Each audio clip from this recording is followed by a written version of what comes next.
মহেশতলা পৌরসভার ২৪ নম্বর ওয়ার্ডে আবাসন যোজনা ও ড্রেনেজ ব্যবস্থা নিয়ে অনিয়মের তীব্র অভিযোগ তুলল ভারতীয় জনতা পার্টি। উপযুক্ত নিকাশি ব্যবস্থার অভাব এবং প্রকৃত গরিবদের বঞ্চিত করে আবাস যোজনার ঘর বিলির অভিযোগে সরব হয়েছেন স্থানীয় বিজেপি নেতৃত্বরা। মহেশতলা পৌরসভার ২৪ নম্বর ওয়ার্ডের ১৭৪ নম্বর বুথ এলাকা। স্থানীয়দের অভিযোগ, দীর্ঘদিন ধরে এলাকায় নিকাশি ব্যবস্থার চরম বেহাল দশা। মাত্র কয়েক ফুট ড্রেন তৈরি করে কাজ বন্ধ রেখে দেওয়া হয়েছে, যার ফলে দুই পাড়ার সাধারণ মানুষকে চরম জল যন্ত্রণা ও ভোগান্তির শিকার হতে হচ্ছে। শুধু নিকাশি নালাই নয়, আবাস যোজনার নিয়েও উঠেছে স্বজন পোষণ ও দুর্নীতি গুরুতর অভিযোগ উঠেছে এলাকার প্রকৃত দরিদ্র ও গৃহহীন পরিবারগুলো সরকারি ঘর না পেলেও পাকা বাড়ি ও এসি থাকা বিত্তবান ব্যক্তিদের নামে বরাদ্দ করা হয়েছে আবাস যোজনার ঘর। শুধু তাই নয়, সেই সরকারি ঘর লোক ভাড়া দিয়ে ব্যবসা করা হচ্ছে বলেও দাবি বিজেপি নেতৃত্বের। ঘটনায় মহেশতলা পৌরসভার চেয়ারম্যান এবং স্থানীয় কাউন্সিলরের নজরদারি ও হস্তক্ষেপ দাবি করেছেন ডায়মন্ড হারবার জেলার যুব সম্পাদক Debashis Sardar. Bureau report 24x7 news Bengal. একটা রাস্তা যখন ১০ ফুট ড্রেন হয় নাই হতো, কিন্তু পুরোটা ড্রেন হওয়া প্রয়োজন ছিল। কিন্তু এই যে জলযন্ত্র ভাবো যাওয়া জল, এখানে আমি আগাগোড়াই দেখছি জল, কিন্তু এখন তো ড্রেন যখন ১০ ফুট হয়েছে পুরোটাই হওয়া দরকার ছিল। একটা রাস্তার একটা ১০ ফুট ড্রেন হয়, বাকি ড্রেনের পয়সা খেয়ে নিল শুধুমাত্র ওইখান থেকে ওইটুকুনি ড্রেন, আর বাকি রাস্তাটা আপনি দেখুন ছোট্ট ছোট্ট বাচ্চারা পড়তে যাচ্ছে, কোনো ড্রেনের ব্যবস্থা নেই। আমি মহেশতলা পৌরসভায় এবং কাউন্সিলরের কাছে জানাতে চাই যে ড্রেনের পয়সা কে খেয়েছে।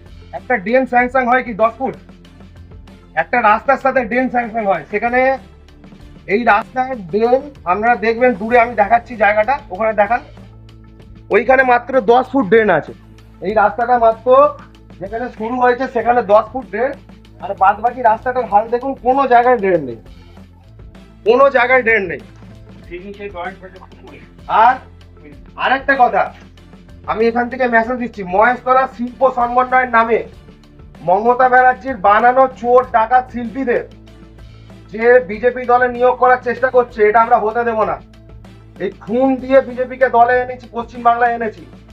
তাই আমার রাজ্য সভাপতি এবং জেলা সভাপতি মাননীয় সোমা ঘোষ এবং রাজ্য সভাপতি মাননীয় সনোজ ভট্টাচার্য, তাদের কাছে আমার বিনীত আবেদন যে এই সমস্ত যে দুর্নীতি এবং দুর্নীতিগ্রস্ত মানুষদের কোনো রকম ভাবে বিজেপিতে যেন কোনো জায়গা দেওয়া না হয়, এটা আপনারা যত শীঘ্রই সম্ভব দেখুন। ভারতীয় জনতা পার্টি থেকে আমরা এসছি আজকে মহেশতলা ২৪ নম্বর ওয়ার্ড ১৭৪ নম্বর বুথে। দেখুন এই যে রাস্তাটা দেখাচ্ছি, এই রাস্তাটার কোনো ড্রেনেজ ব্যবস্থা নেই। এই রাস্তাটার ১০ ফুট ড্রেন হয়েছে, তারপরে ড্রেনেজের কোনো ব্যবস্থা নেই। এই দুটো পাড়া মিলে আমাদের এই পাড়ায় অনেক গরিব মানুষ থাকে, কিন্তু কোনো মানুষের আবাস যোজনার ঘর পায়নি।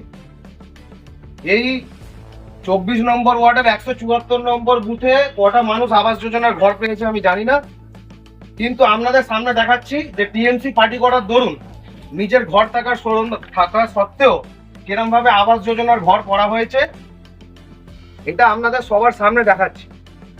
তাই আপনাদের মহেশতলা পৌরসভা চেয়ারম্যান এবং এই ২৪ নম্বর ওয়ার্ডের যিনি কাউন্সিলর আছেন, তার কাছে জানাতে চাই যে কোনো মানুষ আইটি ফাইল আছে, ঘরেতে এসি আছে, কিন্তু সেখানে আবাস যোজনার ঘর কি করা যায়? এই আবাস যোজনার ঘর আমাদের পাড়ায় কেউ পায়নি, অর্ধেক লোক পায়নি, যারা পাওয়ার যোগ্য তারা পায়নি। আজকে কিরম ভাবে আবাস যোজনার ঘরের দুর্নীতি হয়েছে সেটা আপনারা সামনের দিকে দেখুন। আমি প্রধানমন্ত্রীর আবাস যোজনার ঘর এরকম ভাবে, এবং এই ঘর ভাড়া দেওয়া হয়, এই প্রধানমন্ত্রী আবাস যোজনার ঘর মানুষকে দেওয়া হয়েছিল শুধুমাত্র মানুষের জন্য, কিন্তু বর্তমানে এই ঘর ভাড়া দেওয়া। আপনারা সবাই দেখতে পাচ্ছেন, আমরা পশ্চিমবাংলা জুড়ে নরেন্দ্র মোদী বলেছিলেন যে আবাস যোজনার ঘর যে মানুষের কাছে চিটিংবাজি হয়েছে, সেই চিটিংবাজি আমি আমার নিজের ওয়ার্ড এবং নিজের বুথে, যে বুথে আমি বাস করি, আপনাদের তুলে ধরলাম। আমি মহেশতলা পৌরসভা চেয়ারম্যানকে অনুরোধ করতে চাই যে যত সম্ভব পারা যাক এর ক্ষতিপূরণ নেওয়া হোক এবং এটাকে ভেঙে দেওয়া হোক, সবসময় আমি চাই। তাই আজকে আমাদের এই প্রতিবাদ, আপনারা সকলকে আমার অনুরোধ যে এই প্রতিবাদে আপনারা নিজের নিজের এলাকায় যারা যারা আবাস যোজনা নিয়ে যেরমভাবে ঘর দুর্নীতি হয়েছে আপনারা সকলে তুলে ধরুন। আমি ডায়মন্ড হারবার জেলা যুব সম্পাদক দেবাশিস সর্দার, নমস্কার। মা আসছেন, চারিদিকে শুরু হয়েছে দুর্গাপুজোর আনন্দের প্রস্তুতি।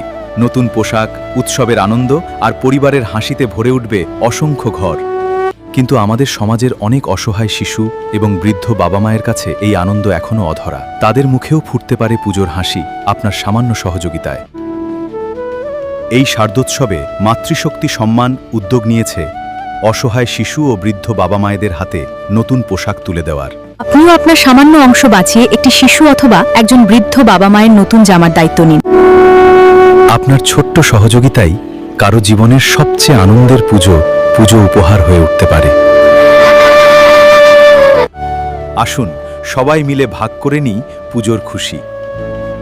বাড়িয়ে দিন সাহায্যের হাত।